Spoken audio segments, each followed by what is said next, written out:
scared to death when the chain broke. Paimon was sure something had gone horribly wrong. Magic is a performance art. A magician has to get creative to keep the audience on tenterhooks. That's our job. So I tweaked Caesar's original setup a little to keep it fresh. I was honestly a little nervous during the live performance.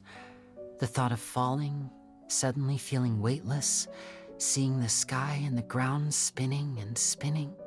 Sometimes, I can't help but wonder what Caesar thought in those final moments. Did he regret taking Gemma and Lorenzo on? Or did he believe that it was his own slip-up right until the end? You know, Paimon's been wanting to ask you about something ever since we were in Caesar's workshop. You learned magic from Caesar once, didn't you? When was that? After I joined the House of the Hearth. To be honest, Lynette and I had an agenda when we approached him. I told you about my past before, remember? As a young boy, I survived by secretly learning magic from street performers. I'd watch their tricks and try to figure out how they were done. But I quickly realized that observation alone could only get me so far. What I saw was the polished final performance, but the rigorous training they put in behind the scenes remained invisible to me. I needed to learn how to improve my sleight of hand, hone my misdirection skills, and make niftier props. We were gifted enough that we'd made some progress by ourselves, but without proper guidance from a professional magician, we quickly plateaued. So that's why you sought Caesar out? Yes. We figured there was no harm in asking, but it took us by surprise that he was so willing to teach us. In all, we only spent 10 short days together, but he was very good to us. By contrast, we hid so many things from him. For instance, when he asked why I wanted to learn magic, I answered, "It's my passion." But in truth, there was already a lot more to the story by then. After being taken in by an aristocrat for our magic talent, then betrayed soon after, this was no longer about me doing what I loved. What amazed me was how the lie escaped my lips even as I was hesitating over whether to tell him the truth. Trust is a beautiful thing. Sadly, I'd forgotten how to trust by then. LYNEY. Still worried about the way I feel? You really are a gentle soul, aren't you? But don't worry, I'm used to it now. From the mansions of the elite to the House of the Hearth, lies and selfishness have followed me and Lynette everywhere we go. After Caesar went on tour, we became busy with our missions. The next we heard of him was that he'd fallen to his death, and was now declared to be the Phantom Weasel. That night, I remembered his smile. But as I lay there, I didn't know what to say to him. To keep secrets is to put up walls. The longer you keep them up, the less you let people in. Then, one day, you look around and realize your life is like an empty auditorium after a show, full of seats once occupied by all the people who left. But I guess that's the price we have to pay. You only realize how much someone really meant to you when you lose them completely.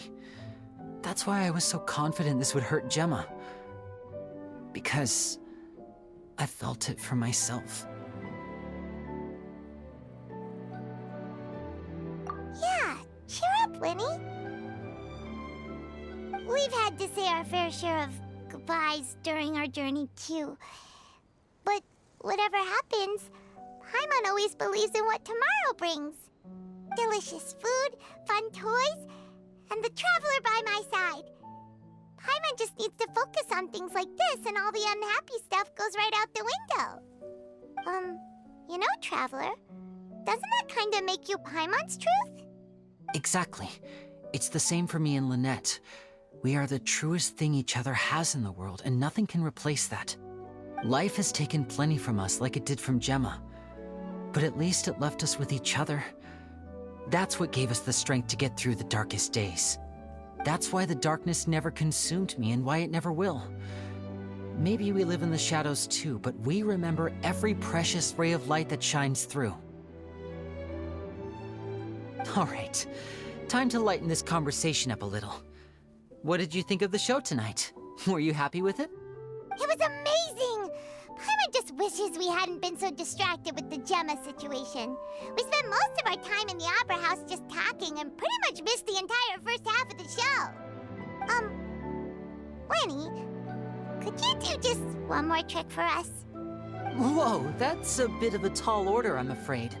The show's just finished, so my sleeves are decidedly card-free right now. Aw, come on! Surely you can think of something. The Lenny Paimon knows can do anything if he puts his mind to it. Oh, all right then. I'll give it a go, but only because it's you. Watch closely. I have a flower in my hand. You liar! There's nothing in your hand! We ain't going along with this! Huh? My goodness, you're right. But I could have sworn I brought one here with me. Okay, try this. Count down with me. 3, 2, 1. 3, 2, 1! Now, have another look around. Maybe the flowers appeared somewhere else. Really? Let's see.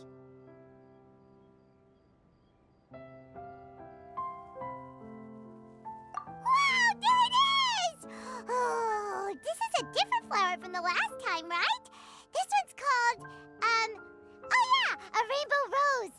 But more importantly, Paimon has to know how the trick is done. Please, Linny, pretty please! Well, if you want to learn magic, you'll have to start by addressing me as teacher. Fine. Please, teacher, please! Since you asked so nicely, I'll share one little tip with you.